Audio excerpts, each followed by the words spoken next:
All right. So I think we're good to get started now. Welcome. Hi, everyone. Welcome to the Divest Canada webinar, The Road to Divestment Lessons Learned. Really excited to get on to all of our fantastic speakers that we have lined up. So again, before we get started, just a disclosure that this webinar is being recorded and being uploaded to YouTube after the event. If you don't want to be recorded, please make sure to keep your camera off. I'd also like you to remind you to please stay muted until the question period. And if you have a question during the presentation, please direct it to either me, the moderator, or one of the facilitators. So if we can get started, first of all, we'd like to begin the webinar with a land acknowledgement. We recognize that although we gather on Zoom from so many places across so-called Canada, because Zoom headquarters is located in so-called San Jose, California, by using this platform, we would like to recognize that we are occupying the land of the Ohlone and the Muwekma Ohlone people. We invite you to acknowledge the land you yourself are on by going ahead and typing in the chat now. We would also like to recognize that the divestment movement is currently very white settler led, and that many of us who are gathered here today are also white settlers. We're aware that there is much more work we need to do to be more inclusive in our organizing. We strive to include more Indigenous peoples and people of color in the divestment movement as we move forward.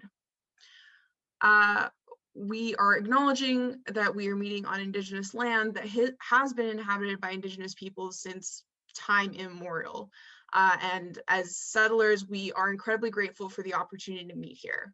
We recognize and deeply appreciate Indigenous people's historic connection to this place. And as settlers, this recognition of the contributions and historic importance of Indigenous peoples must not go without collective commitment to make the promise and challenge of truth and reconciliation in our communities. And we thank all of you for being here with us today. So first off, we're going to go through our wonderful speakers, who are Emily Lowen from U-Victoria, Erin Knight from Lakehead University, Dr. Eric Helgren from the University of California, Dr. Courtney Howard from the University of Calgary, Marley Weiss from American University, and Elizabeth Sierra and Sarah Ann Thompson from the University of Guelph. And then afterwards, we're going to go into a question and answer period where folks will be separated off into breakout rooms to ask any questions they would like of the speakers. So I would love to start off now with Emily Lowen. So Emily is the lead organizer for Divest UVic and a UVic political science and environmental studies undergraduate student. So take it away. Thank you so much, Petra. As Petra mentioned, my name is Emily. I use she and her pronouns, and I'm working today on stolen and unceded Wasanich and Lekwungen territories. And since May of 2020, I've been working at the UVic Student Society as the director of campaigns, and I help lead the Divest UVic campaign. So Divest UVic had a really exciting recent win. And we'll get into that a little bit more later, but I just wanted to provide some historical context for this campaign and some actions that we've done that have been really effective over the years. So since 2013, UVic students and faculty have campaigned for the university to divest from fossil fuels and to take really comprehensive climate action. For another bit of background, from 2013 to 2019, Divest UVic used fairly soft tactics for their campaigning efforts, largely letters and petitions. And since the early years were sort of before my time on the campaign, I can't really speak to how effective these tactics were. But yeah, something that I do know from the early years of divestment, I think this was in 2015, the students voted in a referendum run by the Student Society, 77% in favor of UVic divesting from fossil fuels. So that's been like a really useful metric for us when talking to the administration, because a referendum sort of implies that they should take substantive action on that issue, and it's a great way to quantify student support. And the Faculty Association also ran a referendum that had very high participation, and funny enough, it had exactly 77% approval rate as well. Yeah, so sort of in the early years of the campaign, there was like a lot of petitions and sit-ins at the Board of Governors meetings, and sort of tension between the Divest UVic group and the administration became, definitely a bit higher, and a little bit more tense. And so to sort of address that, we had the successful election of students for 2 years who've had divestment as a central part of their platform for both student government and representation on university bodies. So for us, that includes the Board of Governors and the Senate.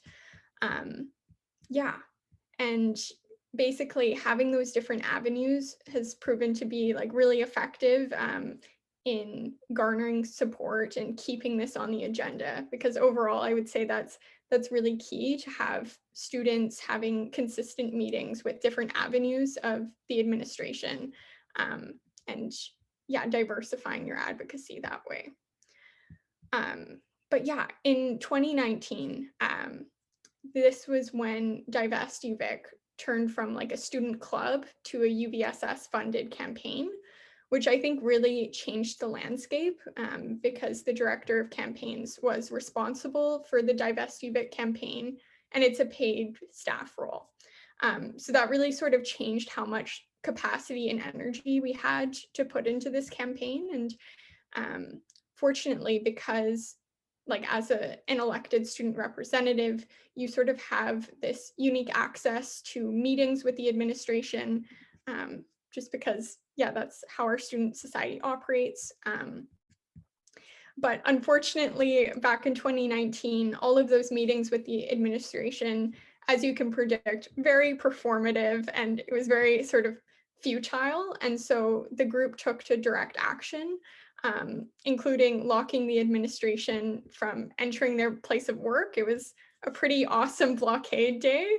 But that definitely increased the sort of,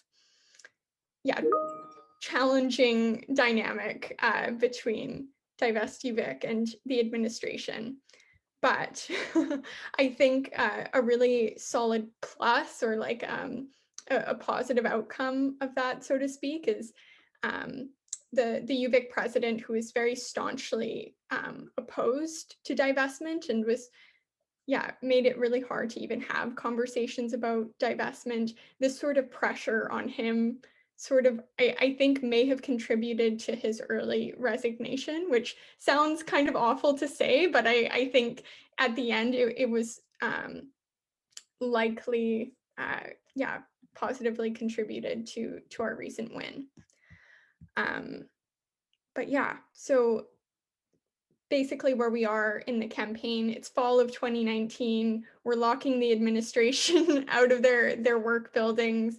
And so in response to this building pressure, in January, the Board of Governors basically responded with this short-term responsible investment policy. Unfortunately, this policy completely evaded any specific language about divestment from fossil fuels and served as another greenwashing tactic for the university. So that's definitely like another lesson I would say, is to be very wary and critical of institutions adopting things like environmental social governance goals and the United Nations principles for responsible investment framework. If it's not coupled with a strong divestment approach, it's a false solution. I've done a ton of work looking at the specific pitfalls of these policies. So feel free to ask me more about like the specifics in a breakout room. But this is a really common thing that universities try to throw out in response to divestment campaigns, and ultimately they're really ineffective. But so after that, UVic got a new president in the fall of 2020, and Divest UVic greeted him, President Hall, with a mural in front of the administration building. We had to be really creative about what sort of tactics we were doing during COVID. But yeah, right away we started to feel a little bit more hopeful because he came out and like greeted our organizers and started talking about scheduling meetings and having more action-oriented conversations about divestment. So last Tuesday, UVic announced the full divestment of one of two of their primary investment funds, which is the $256 million working capital fund managed by the Board of Governors.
have what was known as club status at Lakehead. So I can't really speak to the efforts that were made, up until 2017 when I came on board, but my first foray into work with Fossil Free Lakehead actually came through another club that was supported and funded through the University Student Union, and that was called Lakehead University Sustainability Initiative. So myself and some other members, we were working on all kinds of other sustainability like projects, and happened to come across some older documents and some older pieces of work that was done around the fossil free Lakehead movement. We thought like, hey, this would be another great initiative to sort of throw into our regular rotation of things. We had put out some engagement material to the student body. Again, like Emily said, I can talk more about some of the specific things that we did in a breakout room, but basically probably around early 2019, we had decided as a collective in the sustainability initiative that this fossil free Lakehead idea was going to start to play a more prominent role in how we wanted to see the university move forward. Lakehead being a smaller institution, we figured we could make a real good push with the limited amount of resources and capacity that we had, and we were proven right. We were able to take advantage of students, walking through the halls and just taking advantage of any time that there was a free, something going on, that we would just put up our booth and sort of like co-opt ourselves off of other, initiatives and events going on so that we could really make our presence visible on campus. We also were well-timed, I guess, in that Lakehead had just finished the draft of their 5-year sustainability plan. They had also hired a sustainability coordinator who, was also really supportive of our work, not just in the initiative, but also fossil free. And what was really nice about her work is that they actually had an executive level council. So they were very close to, the level of people that we needed to speak to. We also were fortunate that we had an incoming brand new president. She was, a breath of fresh air as far as politics go from our prior president as well. So yeah, it just seemed like we were really well timed to build on that momentum and take advantage of the resources that we could, even though at the time there were really only 4 of us students working full time on the fossil free Lakehead initiative. We of course had, some staff and faculty members that were backing us up. That was really great too. But again, our group was pretty small in the beginning. And so we had set out that come, the fall of 2019 and a fresh new year, that this would become the main focus, that Fossil Free Lakehead would now become the leading charge initiative of what we would do. Sadly, with the changes that the conservative government had made to club funding that year, and because the sustainability initiative was such a small group in itself, we actually had ended up losing our club status. Without that, of course, that meant even more limited access to resources. So we no longer had a dedicated space to meet. We no longer had a budget that we could work with for putting together poster boards and things like that. So it was really trying. The 4 of us that were left, we were all also entering grad studies. And for a long time, it seemed like that might play against us because grad studies can be pretty daunting at the best of times.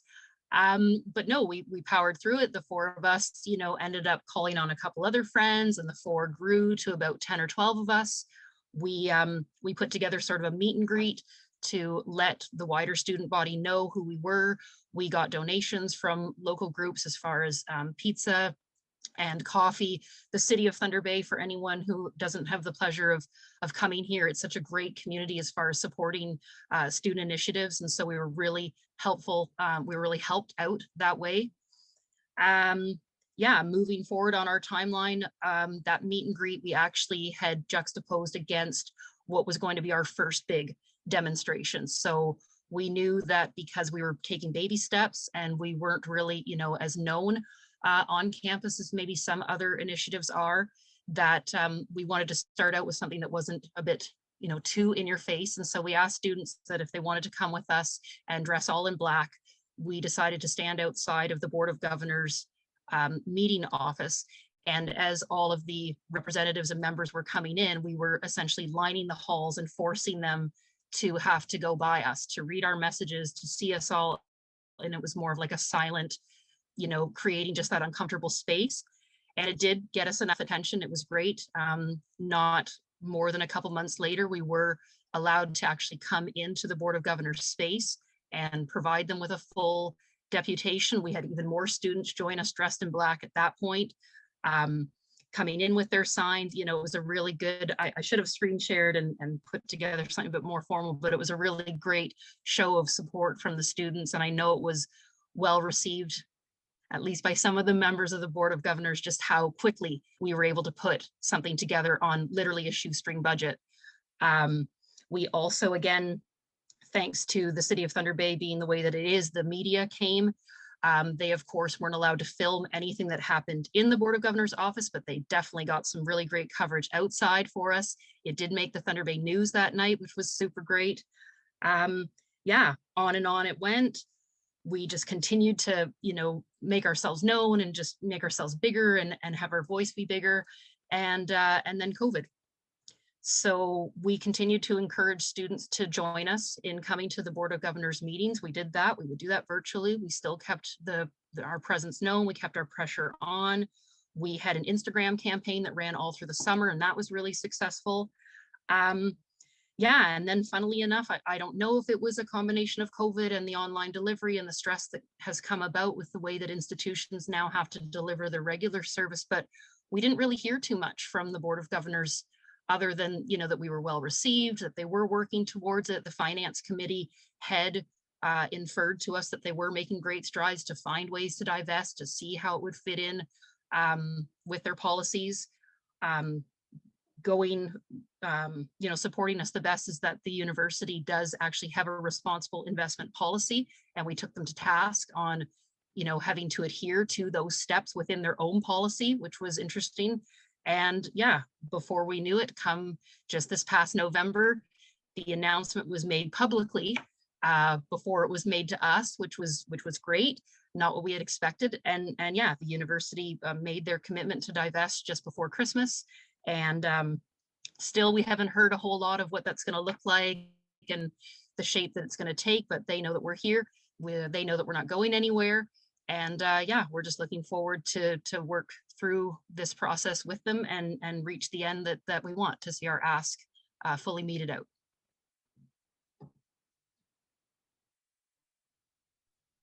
Thank you so much, Erin. That was fantastic. A lot of really good information. So next up, I would like to introduce Dr. Eric Helgren. He is a professor of radiology and neuroscience at UCSD and was the leader in the campaign that led University of California towards divesting from fossil fuels. And he continues his climate action efforts in banking, insurance, and decarbonization as part of the University of California Green New Deal. Take it away.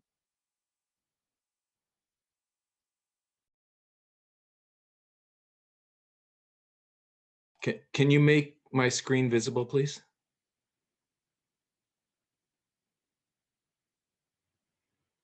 I don't hear anything.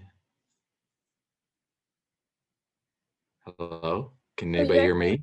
You have to do that yourself. If you just click screen share, you should be able to share your screen. Oh, okay. Yeah, a minute ago that wasn't the case, but now it is. All right. Can everybody see that? Hallelujah. So thank you very much for inviting me and for doing this, and thank everyone for all the wonderful work you're doing, and congratulations on your success. I am at the University of California. I study brainwaves, and I work through the UCSD Green New Deal, and I urge you to go to our site and you can learn more about what we're doing. At the University of California, we have a tripartite governance system. The regents, you know, run everything more or less independently of the government, and financial matters are run by the administration, academic matters by the academic senate, which are the faculty. So it's a good system usually. There's an investment committee. There is a chief investment officer, And we had an organization called Fossil Free UC, which were students, faculty, and staff. We operated through the Academic Senate. We tried to convince the people on the investment committee, and we basically harassed the administration. And we were helped by 350.org, which is a great organization and can, help you deal with some of your naivete. So we were helped a lot by the staff units, the graduate students unions, and the associated students. And of course, there at the University of California, like everywhere, it's the students who start things, the students who have the passion and push everybody else. But students graduate, they don't have the consistency across years, and so that's sometimes where faculty can help. And it's I'm going to give you the faculty centric view, although I don't want to imply that we were the only ones working on it. So back in 2012 through 14, the associated students petitioned our faculty at UCSD to pass a resolution supporting them for divestment. It was rejected by the Academic Senate almost unanimously. And then I joined the Academic Senate, and I was basically in charge of the parking on campus. That's what the campus community is about, and that's of course very passionate thing for faculty. And I kind of said I wasn't in the climate movement at all, but I said, oh, this is kind of like weird that we're destroying our planet, and we want to invest in that. And so we had a town hall and distributed information, and we voted. And again, 77%.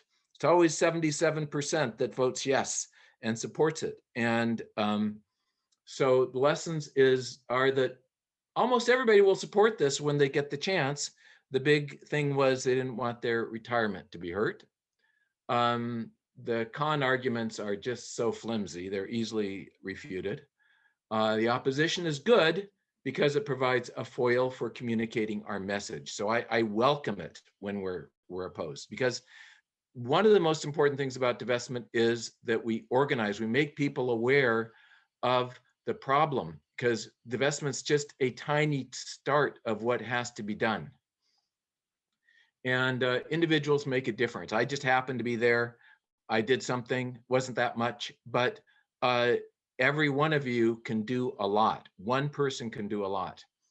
And, Academic Senate and leadership in general are just, they have to be dragged along. The faculty, there's contrarian arrogance, that. The economists are usually enemies, but they just can't see the forest for the trees. There are retirement protectors, which are sincere but misguided. There's this supplicant mindset. We can't ask for too much, and it's not our role, and let's not rock the boat. So those are overcome. You can overcome those, but you just have to be aware that that's where they're coming from. So we passed resolutions, and resolutions were also passed in Santa Barbara and Santa Cruz. There are 10 campuses at the University of California. There were negotiations that led to, we had to have a identical memorial, and there's bureaucratic bullshit that took a couple of years, and we formed a multi-campus working group. There were a couple of votes by ultimately all of the members of the Academic Senate. So it was open to all of the faculty on all of the campuses. And again, 77% voted for it. And the memorial was presented to the regents a couple of years ago, almost 2 years ago, a year and a half ago. And it was very short, and this is all it was. And the lessons were never give up, work both inside and outside the structures, and compromise when necessary. This memorial was a compromise, and we can get into that in the breakout room if you want. So what led to this ultimate victory? back in 2013, then President of UC Napolitano committed UC to a net zero greenhouse gas for buildings and vehicle fleet by 2025. Okay. The regions the next year voted to reject divestment. There was a task force on sustainable investing, and the faculty members were against divestment again. It was only the students who were for it. So 2015, the legislature passed a bill requiring the state colleges to divest from coal and tar sands. And then UC voluntarily decided on its own, completely independently, to do it. Because that's kind of the arrogance of the chief investment officer, Bacher, and the head of the investment committee, Sherman. And they just make all these statements that basically, you know, say we're not really, we're just hypocrites and we don't understand things, and you know, you've seen it all, and you just have to expect that. Then the California legislature and governor committed to being 100% carbon free by 2045. UC then committed to fossil fuel divestment in a joint op-ed by Sherman and Bacher in the LA Times, claiming that they actually hadn't bought any fossil fuel stocks in the last 5 years. So anyway, that's how they operate. And the lesson is, first, time is on our side. You know, divestment and more is going to happen, right? There's just no question. And it's our job to keep the pressure on and to make people aware of how they can take their anxiety about climate change and transform it into action, and then opposing the greenwashing that comes with that. The realization that divestment has to happen is driven by the socio-political context. All right, so in their op-ed, where Sherman and Bacher announced divestment, they said, fossil fuel investments are risky without the compensating returns, and we are taking no moral position. We don't care if it destroys the planet. That's irrelevant to us, but it's a bad investment, so we're not going to invest in fossil fuels. And you know, some people are very offended by that. I think there is a silver lining, and that is that other people, like your investment officers, can say, hey, get with the program. It's a bad investment. We think it's immoral. You don't have to think that. All you have to say is, this is not the right, we're going to lose money. And since basically investments are a herd mentality operation, when somebody starts selling them and then there gets to be an avalanche, then all of a sudden they're worth nothing. And we've been seeing that happen with fossil fuel stocks. So, but it also implies that divestment should not be limited to the carbon underground 200, but it should include not only the endowment, which is about 13 to 15 billion dollars that you see, but also retirement, which is like 100 billion, and bonds, which are basically loans, as well as stocks, indirect as well as direct investments, because actually, your investment portfolio is not a bunch of individual stocks probably, but it's like a whole bunch of financial instruments, which are very complicated, but underneath that have a lot of fossil fuel, and should include downstream. I mean, it could include the pipeline companies, the refineries, the Halliburtons, all of the companies that are devoting, whose profits depend on the fossil fuel burning, and private as well as public placements. So lessons, we have both financial prudence and morality on our side, and we can win on either or both. And it's very complicated in practice, but there are sophisticated tools to aid in implementation. I'd be happy to talk about those in the breakout room. Okay, so how did we get to yes? So, I mean, give them a break. Maybe I think they sincerely wanted to save the planet from catastrophe. I mean, who wouldn't? But what was stopping them? First, they're distracted. They have a lot on their plate, and they crafted some response and they thought it was enough. They had their social accountability, and they had these lofty goals like were referred to earlier. And so they thought that did enough. And so what do? You just keep up the pressure. You don't accept the greenwashing. You keep doing all the things that people have been talking about, and you won't accept half measures. They don't want to lose control. This is a big one. They feel they're experts. They don't want some, hippies telling them what to do. They don't want to have restrictions on how they invest the money, because frankly, their bonuses, which are enormous, depend on it. So what do? You provide reassurance, you respect their competence, and you point out if they had actually followed what the students demanded 7 years ago, they're and divested then of fossil fuels, our endowment would be a lot bigger today. And then they have to maximize return, so that I just covered that. All right. So, but we still don't know if UC really divested. We got victory, but did we? And there are no details. Their past pronouncements have not been consistent with publicly available data. And there are articles on this that have been published. So UCSD Green New Deal, that's us, proposed, and the UC Academic Senate unanimously approved a request for complete transparency. We sent it to the UC president and CIO 8 months ago, and there has been no response. And so we keep pestering them every chance we get.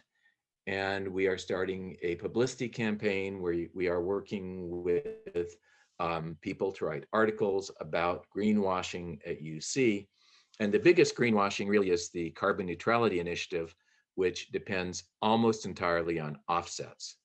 And again, I'd be happy to talk about that, but that I think is the next big struggle, is to disabuse the public of the idea that we're carbon neutral, we've done something, because all they've done is pay a little bit of money to get some dispensation for doing bad things. UC is burning as much carbon as it ever did. Okay, so the lesson: becoming a carbon-free society will be painful. There will be sacrifices, and our vigilance is the only barrier to the universal tendency to greenwash. Our betters, the controllers, are not going to take hard choices unless they're forced to. All right, my last slide. Starving the beast. We have another campaign, which is Divest Yourself. So the people here, maybe not so much of you, but even students and faculty and the individual retirement accounts are enormously bigger than the endowment and university retirement investment account. And you usually have control over that. People don't realize that, but they can invest it in fossil-free stocks or mutual funds. So we have a campaign that explains to people how they can do that. There's ethical banking, and both private and commercial, and ethical insuring. So our work will never be done. Thanks. Great. Thank you so much, Dr. Helgren. All right. So moving on to our next speaker, we have Dr. Courtney Howard, who is an emergency physician in Canada's subarctic, a clinical associate professor in the Cummings School of Medicine at the University of Calgary, and past president of the Canadian Association of Physicians for the Environment.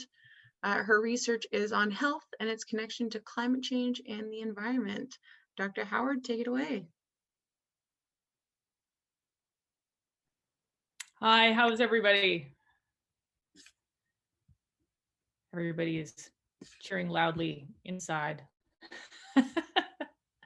It's getting close to the end of the day, isn't it? I will share a really brief presentation, and it was really interesting hearing everybody's stories. I wish I had heard this presentation 8 years ago when I was starting on this particular journey, because the company would have been awesome.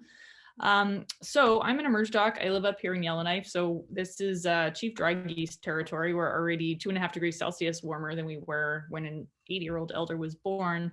And I first came to the North as a resident in medicine. I wanted to work for Doctors Without Borders, and they told me to go north, go work in a place that's very far away from a place like UCSF, where there are no MRIs, and you need to kind of make decisions without a lot of tools, so you can get practice to come work in the field with us. So I did that.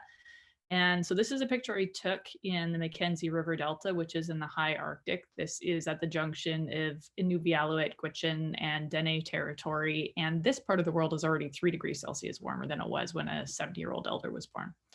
So you can see, so this is actually the Mackenzie River. Sometimes it's known as the Northern Amazon. It drains a fair bit, pretty much all of Alberta, some of Saskatchewan, and it goes up. So the water that goes out of the oil sands eventually actually ends up in the Arctic Ocean. And what you can see here is that it's starting to freeze up. So I took this picture flying between Inuvik and a little community called Aklavik to do clinic in this tiny little hamlet, which is basically built on a sandbar in the middle of this river. And you can see that the ice is just forming. And this happened to be where I first read about the impacts of climate change on health. I actually have an email I sent to my best friend right before I got on this plane saying, Karen, did you know about climate change? This is really awful. It was just this little like tagline at the end of an email I was sending about a different research project. So I was clearly having sort of a climate anxiety moment, a climate reckoning. And I looked up, you know, as nerdy humans do, I looked up what ended up being the first really huge publication on climate change and health in the medical literature, which was the first Lancet Commission on Climate Change and Health. And so I was having my moment of climate reckoning in basically the ground zero of climate change, and also in a place where people use the land and depend on the land for food and are very close to the land and notice its changes. And so when you ask elders in the area, have you noticed changes? They say, yes. I mean, when I was little, the trees were straight. Now the trees are tipping over because their roots are becoming dislodged in the softening permafrost. The ice is forming later. It's making it more difficult and more dangerous to fish, to hunt, which has food security consequences and consequences for our culture. And all of that has mental health impacts in terms of the rapidly changing landscape. So I went from being I thought I was going to be a sports medicine doctor originally. And then I thought, okay, well, maybe I'll be a humanitarian. And I ended up becoming a climate change and health advocate because it seemed to me that that was the most urgent emergency that I could possibly be dealing with. And so that was in 2009. So I've been doing this with quite a considerable portion of my time since then. And so I went away with MSF, came back and read Bill McKibben's Terrifying New Math as a mother of an 8-month-old and finished it curled up in the fetal position around my daughter. And happened to be in the position where it's actually quite difficult, or was at the time difficult, to get to go to the Canadian Medical Association General Council, which was sort of like the Parliament of Canadian medicine, especially as a junior doctor. However, there are not that many doctors in the Northwest Territories. And so there I was on mat leave. And I got an email that said, hey, like, does anyone want to go to the general council? Because Anna is going to be the next president and we have 4 spots and Bob just like decided he didn't want to go. So does anyone want to go? And I was bored because I was at home. You know, I'm used to running an emergency department and I'm at home breastfeeding. So it was a little bit of a mental sort of like abrupt slowdown. And so I thought, okay, well, I'll go. And then I thought, okay, well, if I'm going to be there, I should try to do something. So I went through the process of writing a motion with a very nice help of the speaker, I have to say. There's a female speaker who was very welcoming with my energy, and I was quite intimidated by the whole process. So I just have to sort of give her credit for helping me through it and proofreading things. So my first motion had to do with actually asking for increased peer-reviewed studies into the health impacts of the oil sands to the communities downstream from the oil sands. And just so everybody knows, those studies have still not been made. So if you feel like advocating for something else, along with your work on divestment, please bug everybody you know about that, because it still remains probably the thing that brings me the most shame as a member of the Canadian medical and research community. In any case, that was my first motion. And I really thought, and you were talking about naivete a little bit, Dr. Eric Helgren, I truly thought that, I was like, well, what doctor would protest asking for more peer-reviewed studies? And in fact, it did get put on the consent agenda originally. And then it got pulled off the consent agenda by the Albertan delegation. And we had a big dust up.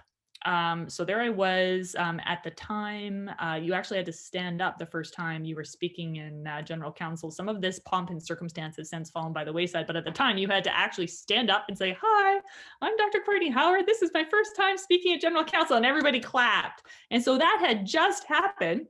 And then I present this motion, and we'd had about 3 days worth of very collegial discussion, and basically the room exploded. And so it was so intense that we made national headlines. Like I woke up the next morning. This is my virgin outing into anything like this. I woke up the next morning and headlines across Canada. Doctors had a big fight about oil sands and research. So that was my first sort of experience with that. And so I was a bit shell-shocked, but I decided to go back the next year.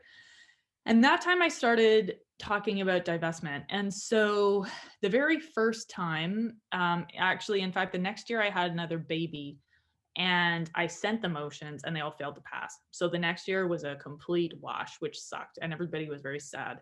The next year, we managed to get ourselves a table where we could use as a home base to advocate amongst the all the delegates. And so I produced I've done research in the past, so I'm good at evidence-based work. I'm a pretty decent writer, but we'd to that point really not had good graphically designed products. And so, paid for a graphic designer out of my own pocket. She did a really good job. Conned some of my good friends in Ottawa who were Emerge docs there into manning the table, instructed everybody to show up looking as professional as possible. So I was lucky to have the volunteer hours of, emergency doctors at the end of the day, there's a pretty big salesperson aspect to your work because your job is to get everybody else to come take care of the patients.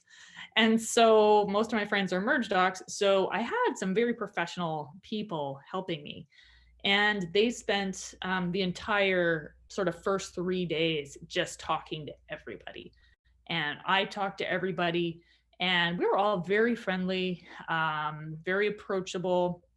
But actually, what was the moment that changed things was that I just walked up to a group that had just gotten off stage, and they had been presenting on behalf of MD Financial, which at that point was the Canadian Medical Association's subsidiary company that was created back 50 or 60 years ago to be a place where doctors could invest their retirement savings without paying money to financial consultants. So that service was part of your CMA membership. And so they were also the people who managed the CMA's money. And so they gave their little spiel for everybody. And so then I was like, okay, well, those guys must be important. So then I trailed them. Then I introduced myself. And then I could see in their eyes, they're like, "You're the one." And so they ended up, one of them, who has since become quite a good friend, was like, "How about we take advantage of this opportunity to go sit down and have a chat?" And so we sat down at the back of the lecture hall, and he looked at me and he's like, "Full disclosure, I'm supposed to be in a meeting about you and your problematic motion right now." was like, okay. And then he actually right after emailed another friend, another vice president, and she came to sit down, and I took them through the Carbon Tracker website, which was at that point associated with the London School of Economics, and it had the OSE logo on it. And so, you know, it was long enough ago that the finance sector was naive to the concept of the carbon bubble. And so this man, who's part of a big organization, like one of the top 3 people, was looking at this website, and he ended up, you know, he's a smart guy, he's a former engineer, and he looked and he was like, are these guys legit? Are these guys legit? And I'm like, well, do you think the London School of Economics is legit? And you just watch the penny drop, because he had been utterly unaware, but he was smart and he could put everything together fast. And so within a couple of minutes, we were actually talking to the head of MD Financial. And from that point forward, we were in essence actually working with the finance guys, because they could see that from a finance perspective, we were exposed. And we also, I was lucky to be working with people who respect data and respect research and really learn fast. And so we went from there, we rearranged the motion so much that the way the rules worked, it went to the end of debate. And unfortunately, we had so many motions that we actually ran out of time to talk about it. And so I was really disappointed. But by then, that group had been so, like, they were like, you're right, we should do this. And so they acted on the motion internally, despite the fact that it didn't pass. And so the next year, so I consider that the year that really the major work was done. So then the next year, in the meantime, I wrote op-eds. We got a couple things published in the Canadian Medical Association Journal. I mean, for doctors, I think the argument's probably easier, because our entire mission is to do no harm. And so when you make the point that climate change is a health issue, and I have a couple of slides here that I'll just show you, because really this isn't how we're taught in medicine. So I went to school thinking that, you know, health happened in the emergency department.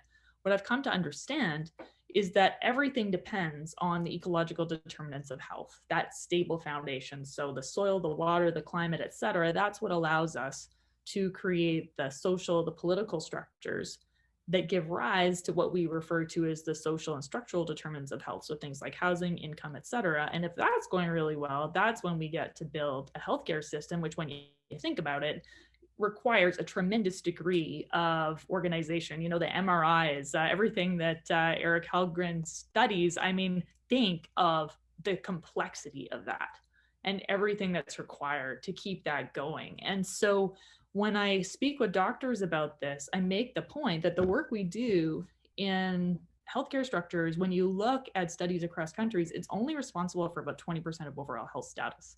So, you know, at this pandemic moment, I was actually on a panel with the Prime Minister this morning, and we're talking about vaccine rollout and really focused on vaccine rollout. Well, when you think about it, the coronavirus is it originated at the intersection between these ecological determinants, biodiversity, it's a zoonotic virus, and humans. And so really it's the biggest wake-up call we've ever had, that for healthy people and a healthy planet and a healthy economy, we need to pay deep attention to this intersection. So I think this narrative may be actually quite useful to you at this moment, because there's communication science that tells us that presenting climate change in health frame is the best way to motivate populations to take action across the political spectrum. And we know also that climate change is going to make future pandemics more likely.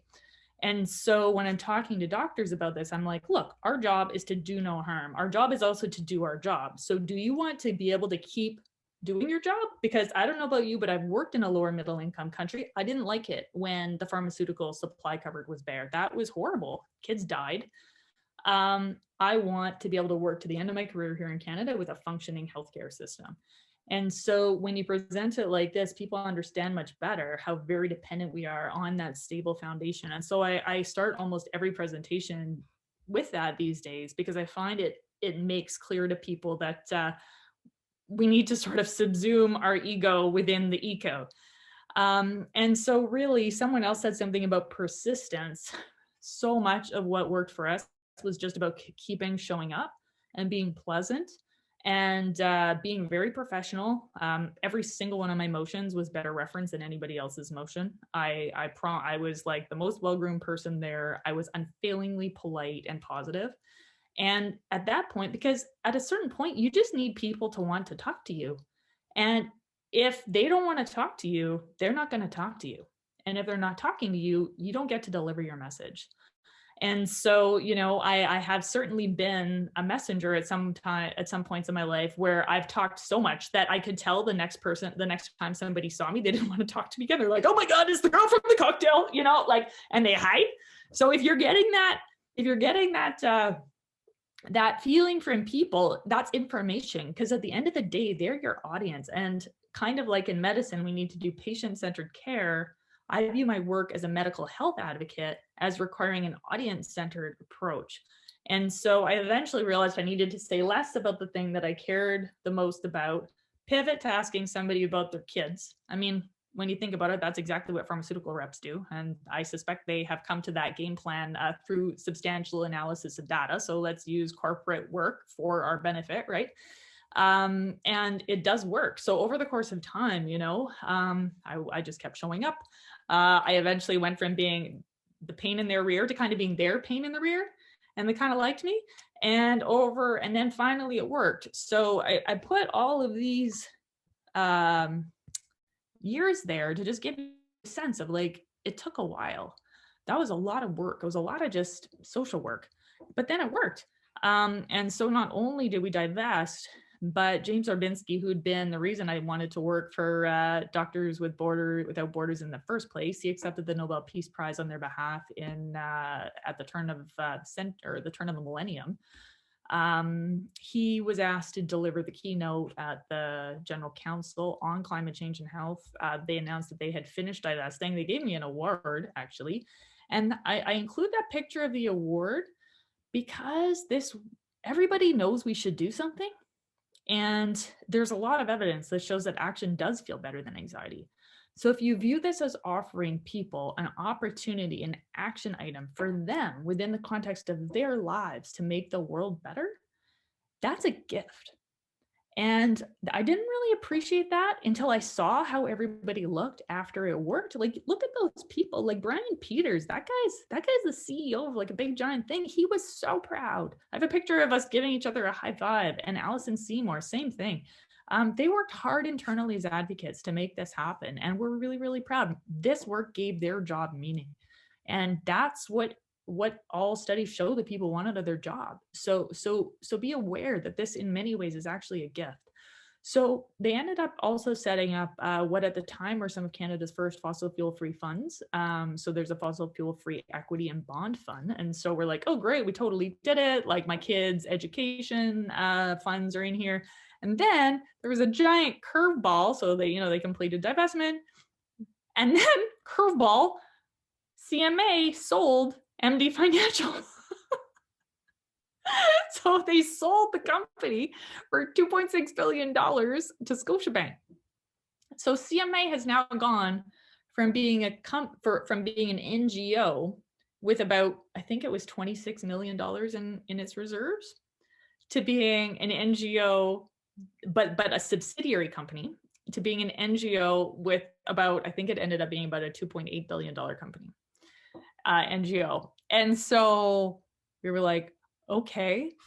And so at this point, I ended up being on the CMA board, and it took a while, but just a couple of weeks ago, we announced that the board voted to divest all the proceeds from the sale of MD Financial. So, and I'm not going to lie, like, that step was also some work, because it was different people to convince. And we're working at this moment where, at least within medicine, and according to the surveys anyway, that the Canadian Medical Association has done with regards to Canada in general. So we know that presenting climate change as a health issue is the best way to motivate populations to take action across the political spectrum. We also know, based on the best evidence we have, most people don't know that.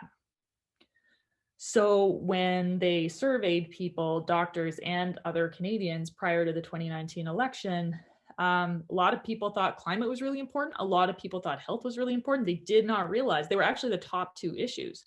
but most people didn't realize they were the same thing. And so that is what I spend my life doing these days, is making that connection. Because what that does at this moment in time, in addition to divestment, is it points the way towards how we should spend all of our healthy recovery dollars. So you'll see that in the US, Gina McCarthy is now the head of Biden's climate team. Her last job was being the head of the Harvard Climate and Health Institute. So the US now, frankly, I mean, it's fantastic, has probably the absolute best person leading the climate work. And there was actually, you might have seen Time Magazine this morning had a headline publicizing a paper that came out yesterday by the Lancet Countdown and the Lancet Planetary Health, talking about all of the millions of lives we can save from better diet, increased activity, as well as decreased air pollution if we align our Paris goals with policies, if we basically add up to our Paris goals with policies that also benefit health. So we can save lives from air pollution, from inactivity, from poor diets, save healthcare costs at the same time as we decrease greenhouse gas emissions. And from everything we know from communication science, that's the best way to get people motivated. And we see that it gets this coverage, those kind of headlines, in really, really big papers. And so it seems to be borne out. So anyway, that is my my story. So partly, I'd really encourage you to make use of the health frame, particularly at this moment of health emergency. I have a lot of stuff about that on my website. If you're interested, there's tons and tons of materials, or the CAPE website. I would encourage you to keep showing up. And I would encourage you to recognize that action feels better than anxiety. But when you're in the room, you need to be centered from an emotional standpoint yourselves, so you're not acting out of anxiety, because it needs to be an audience-centered interaction, if that makes sense. Does that make sense? Because I think sometimes we talk to make ourselves feel less anxious. We're like, we're doing something by talking, but that at that point, it's about us as opposed to being about our audience. And if we want to get the job done, it has to very, very much be like a service industry kind of situation. So that's my presentation. I look forward to questions and discussion. Thank you so much, Dr. Howard. So coming up next, we have Marley Wiest from American University. Take it away. Hi, everyone. Thank you so much to Divest Canada for hosting this webinar. It's been really awesome so far. And thank you to everyone who's joined. I've definitely learned a lot so far. So I'm Marley. I just graduated from American University in December. American University is in Washington, D.C., which is Piscataway land.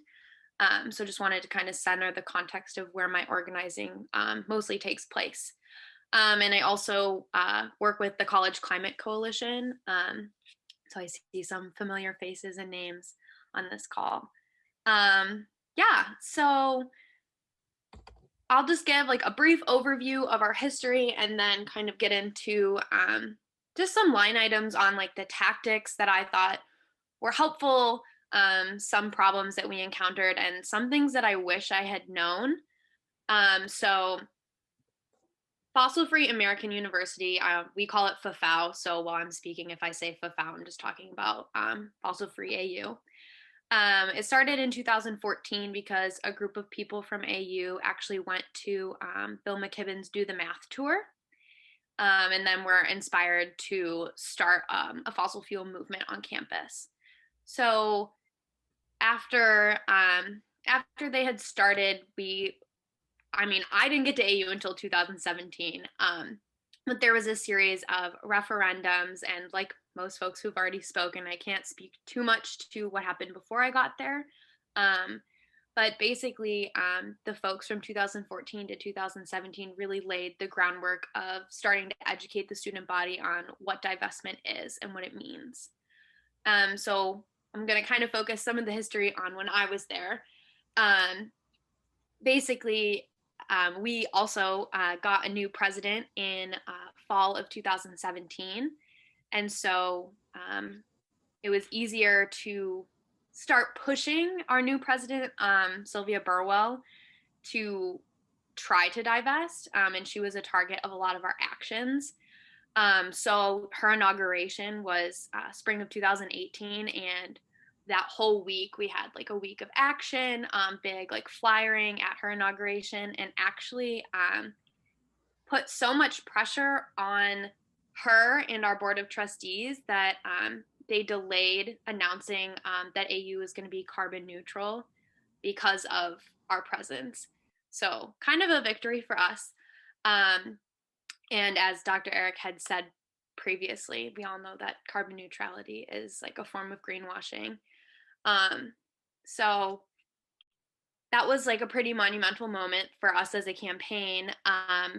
And then in February of 2020, so last February, we participated in Fossil Fuel Divestment Day, which was put on by the National Escalation Strategy Team and Divest Ed. And in March of 2020, our student government actually put forth the resolution to see what the student body wanted, if they wanted to divest from fossil fuels. And it passed with 97% approval. There's a lot of co-optation from our student government in terms of us as a campaign. However, it was nice to see that 97% of the student body who voted wanted us to divest. And so finally, last Earth Day, April 22nd of 2020, AU announced their divestment. And they had said that in February of 2020 at the Board of Trustees meeting, they had decided on it, but wanted to wait until Earth Day to announce. So another kind of performative action on the university's part. So that's basically how we won divestment in a short history.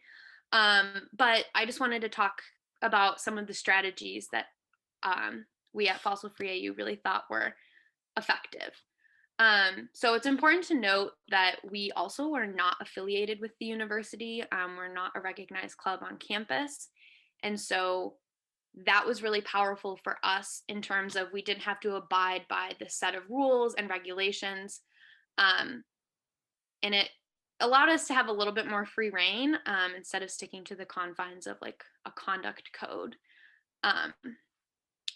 So some things that I just think our campaign did that were really successful and helped achieve divestment were direct actions. We were good agitators and kind of aggressive with putting information out. And we did have like a horizontal, we still do have a horizontal leadership structure. I say horizontal-ish because we still have working groups. But it was helpful so that everybody has a seat at the table, everybody feels welcome and included. And then two other things that I thought were really important in terms of our success for divestment were that we had a super strong social media presence, which was good to start building coalitions and get other people in the student body involved. And really, we focused on collective education. So emphasizing people's strengths and trying to help build up those weaknesses, and also taking really complex financial mumbo jumbo and making it accessible to everyone in the student body, faculty and staff. So I definitely think collective education is super important in the divestment movement because it can be very overwhelming. I was overwhelmed at my first fossil free meeting, and it can definitely scare people away. So that's definitely a big tactic that I think is super important. And so kind of just moving on into what worked really well. We have a really strong community at FFAU. And so we kind of harness this community by having like semester retreats and potlucks, one-on-one coffee dates with new members just to see where their passions lied, if they needed help with something. And inviting people in and to step up and assign responsibilities that way that people felt like they were needed and important because we're all in this movement together. And just taking some of that like radical love and collective care. And if people weren't at a meeting, asking, hey, how did you want to vote on this matter? Or, you know, hey, are you okay? Just wanted to check in. So we're all a close-knit family, and I think that has to do with the community building. And I think we also, like, one thing that was super important is building coalitions. this event is put on by Divest Canada, which is a coalition. And that was super important for us. At AU, we were involved with a coalition of DC, Maryland, and Virginia schools, Georgetown, George Washington University, Johns Hopkins University.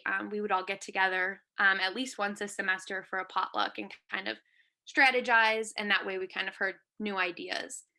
So I definitely think coalition building is very important in terms of a successful campaign. As folks said previously, some of our obstacles were, I mean, there was a lot.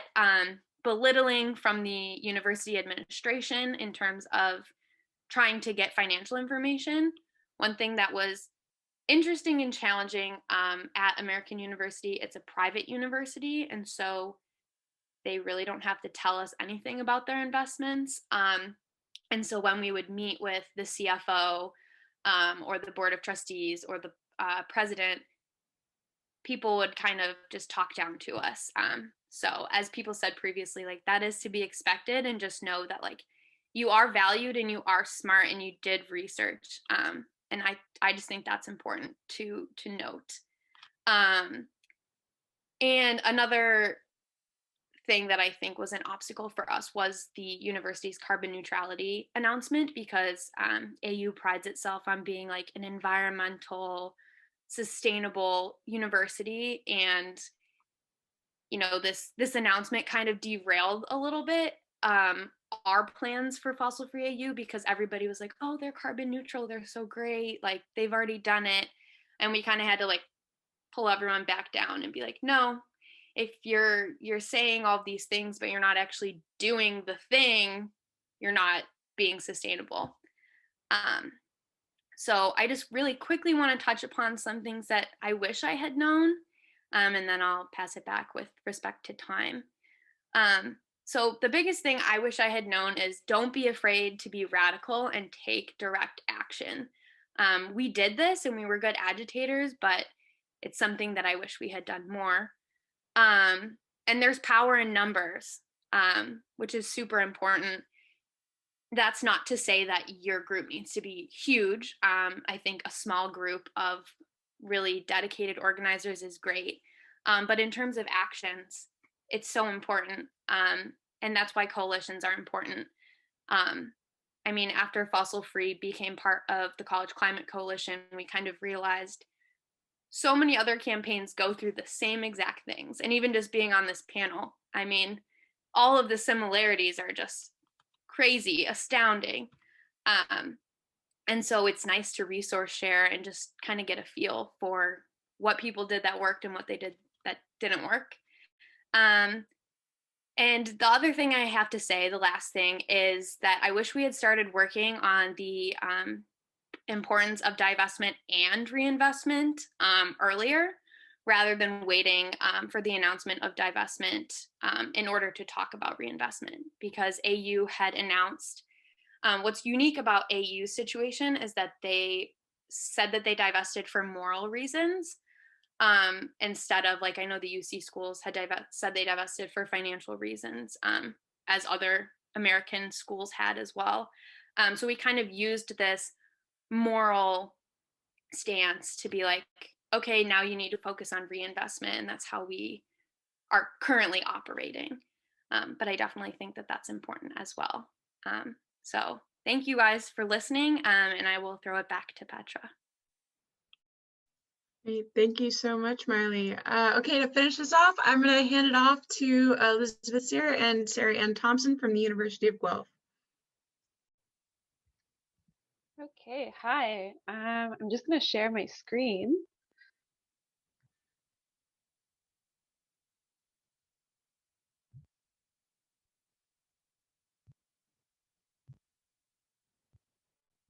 One second.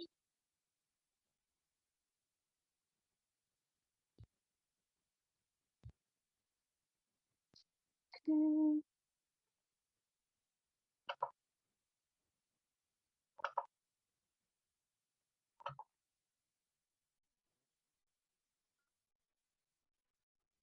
Okay, here we go.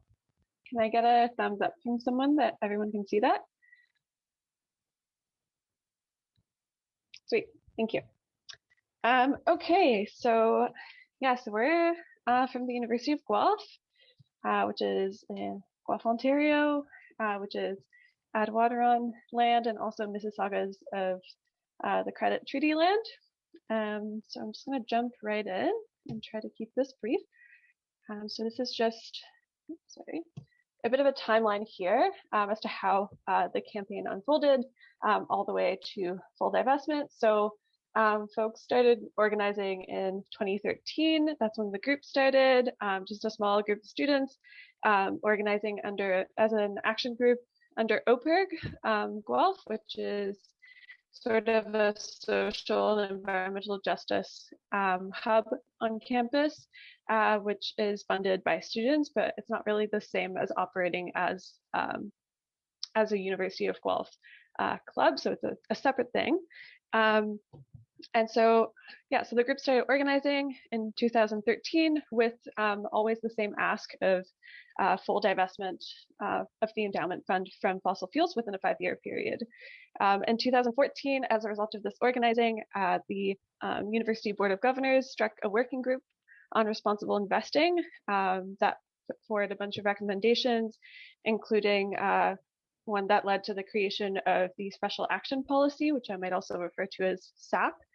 That was in April of 2016, and then in April of 2017, Fossil Free Guelph became the first group to use that policy to request divestment from the fossil fuel industry by submitting a big research report that we all worked on collaboratively, making the case for divestment from a point of social injury and also making a little bit of the economic case. And then I'm not going to go into too much detail over like what happened in the next couple of years. I think we can save that for breakout rooms, but basically it was a whole couple of years of a lot of bureaucratic the bureaucratic process happening, which, you know, was like forming committees and then, you know, vague recommendations that were, you know, that we didn't agree with, and then that were struck down, and then more recommendations. And essentially that kind of culminated to 2019. The board voted on some new recommendations that they came up with that were just essentially reducing the percentage of carbon footprint in their portfolio, which we, you know, saw as a good step, but we didn't endorse, and we spoke out against because it wasn't full divestment, and that's not what we asked for as students. So we continued pushing for full divestment from there, and then eventually in January of 2020, we organized a sit-in in the office of the chair of finance, which kind of really pushed things along. And then actually, I think it was April 22nd, 2020, the board committed to full divestment in their online board meeting. So just a little bit about our structure and how we organize. So we've always been a non-hierarchical group, so that could also be referred to as horizontal organizing. So we have no executives, we have no formal roles or positions. We rotate through roles in terms of you know, how we run our meetings. That's a photo of us before the pandemic when we could meet up and have potlucks and talk about how we wanted to structure a group. Yeah, and so non-hierarchy is really important to us. It aligns with our group values of social equality and collectivity. And we use consensus-based decision-making to make our decisions. And this is all an ongoing process, and it's all about intention and continued work. And that ties in really with intersectionality, which is another important intention that our group has set over the years. So to really, you know, while we're working on divestment, to really see it as, you know, it's one facet of tackling the climate crisis. And we know that there's also a lot of other organizing that is going on, you know, around environmental justice, around environmental racism, social justice, that felt important for our group to support because these struggles are all interlinked. And so, yeah, there was some organizing that happened with community members. And there were also, we made mistakes and there's still room for improvement. There was the sit-in that I mentioned before that ended up being a really successful part of our campaign, was actually initially a rally in solidarity with Wet, Sweat, and Land Defenders. And it turns out, we had a really big turnout that day, and people were also there to support divestment. There was a lot of momentum. We felt that it was a good time to go into that office and occupy. And not everyone felt that that was, the best thing to do, because it kind of took away from supporting Indigenous land defenders and made it about our divestment campaign. So that's something that we, had to debrief and that we learned from. Student support, I mentioned before, but it was really important for us to keep the students always really involved and engaged in the campaign. We are all students organizing for this, so that was really crucial, and really like bringing, all that bureaucratic stuff we had to deal with behind closed door, bringing it to the student body, and not just making it about that bureaucratic process, but also using a diversity of tactics, which Sarah Ann will touch on next. But yeah, really framing divestment as a student victory, because it is. And then last, community support, also important. We made some connections beyond campus community over the years. We attended some community events and just built some really solid connections that were helpful throughout the campaign. And now hand it over to Sarah Ann. Nice. So yeah, we used a diversity of tactics throughout our campaign, and we really came to acknowledge and appreciate the different ways that people engage with activism. And so sometimes campus divestment movements can be characterized by loud rallies and direct actions that you just can't ignore, but other people thrive in other settings, whether they're artistic or intellectual settings or just more personal. So while we had rallies, direct actions, sit-ins, we also had a music festival. We called it Divest Fest, and hundreds of people came out to listen to bands, maybe grab a drink, but also come to the tables and talk to us about divestment. So it was this celebration for the fossil-free movement. And yeah, we had some panel discussions and just facilitated knowledge mobilization about divestment to garner support. Next slide is good.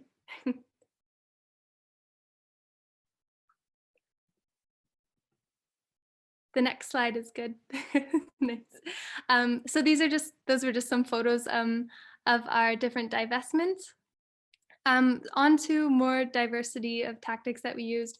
At Fossil Free Guelph, we worked with our student union near the end of our campaign, and that was really amazing part of our success. So working with them meant that they could sign on to our letters as a co-signer to the Board of Governors. It meant they could advocate for fossil fuel divestment at their meetings and really amplify our voice and our message as representing the student body. And as you can see in these photos, that's a letter from the CSA that we actually could post in the bathrooms of the Board of Governors meeting. A great tactic. And knowing what a great ally the student union can be, it's an important investment to advocate for government representatives that have values that align with climate and social justice activism, and endorsing them as your public fossil-free group. Faculty and staff are also great for initiating and supporting fundamental change in the university. They're kind of in a special position where they can respect their norms, but also advocate for us using their unique tools. So having faculty staff organize extracurricular opportunities, or using their classrooms as a forum to discuss divestment, to research divestment, and just overall garnering resources and support. We had some faculty-focused petitions going around, and we also had some key faculty members that would edit our research paper reports and our other letters to Board of Governors. So moving on, well, one of the points there was fostering working relationships with the Board of Governors. Elizabeth, if you could just go back a slide. Thank you. Sweet. Yeah, so fostering a working relationship with the Board of Governors was kind of something that happened alongside our direct actions that would often interrupt their meetings or have sit-ins in their office. We also had a few members that felt comfortable enough to ask the Board of Directors or the Board of Governors to go to out for coffee or to further the conversation around divestment. And near the end, we really pitched our efforts kind of like a love letter to our university, or it's like, we care about this place so much, we don't want it to invest in things that go against our values. And so we pitched it as a working relationship with the Board of Governors. However, and yeah, Elizabeth, this slide is perfect. Oh, no, the one before.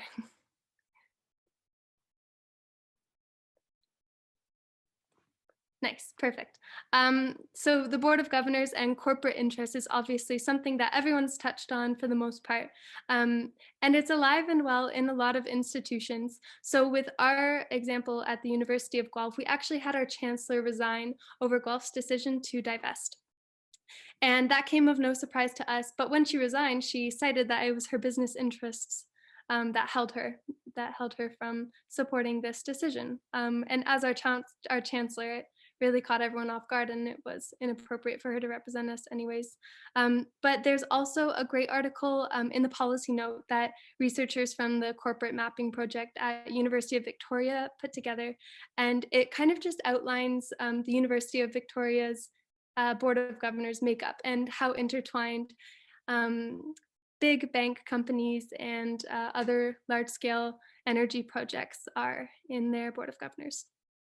So yeah, that is something worth looking forward to and calling out within your Board of Governors as well. Next slide is good, Elizabeth.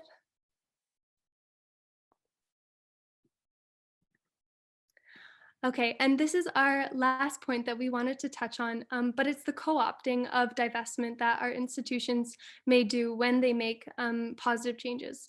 And the point we want to emphasize is that within education institutions, students will always be the reason for radical positive change. In the end of our divestment campaign, there were far more headlines that read, Guelph Board of Governors votes to divest from fossil fuels. And while that's an amazing message to send, there were far less headlines that read, after 7 years of student-led organizing, the Board of Governors finally listens to student calls and divests. And so the notion that these governing bodies come to the decisions on their own isn't correct. And to also highlight the role that students and grassroots movements play in these decisions also highlights the need for more democracy in the institutional decision-making process, and in a way can advocate and make way for more pathways for students to share their opinions in the decision-making process, because we are stakeholders. We pay a lot of money to go to these places. And also the broader goal of institutional divestment isn't necessarily to bring the industry to its knees and its demise, but it's more so the message that it sends regarding the broader societal shift. And so to acknowledge that this shift is coming from a grassroots movement is really important. And yeah, finally, behind every divestment decision is a group of students who are so dedicated to the cause, and students are the ones doing the work in institution divestment campaigns, and there's a lot of power in that. So that was it. I hope we kept in good time, and looking forward to the breakout rooms. All right, thank you so much, Elizabeth and Sarah Ann. So we're now going to be going into breakout rooms for questions. Before we do that, I'm very quickly going to say I'm going to send, Divest Canada has an intake form that you can fill out if you'd like to join the coalition. Michelle has sent the link in the chat now. Even if you don't have a campaign at your school, Divest Canada has a lot of awesome tools and people that can help you get started. So that concludes our webinar. If you'd like to stay to ask speakers questions, we're going into breakout rooms now. Thank you everyone for coming.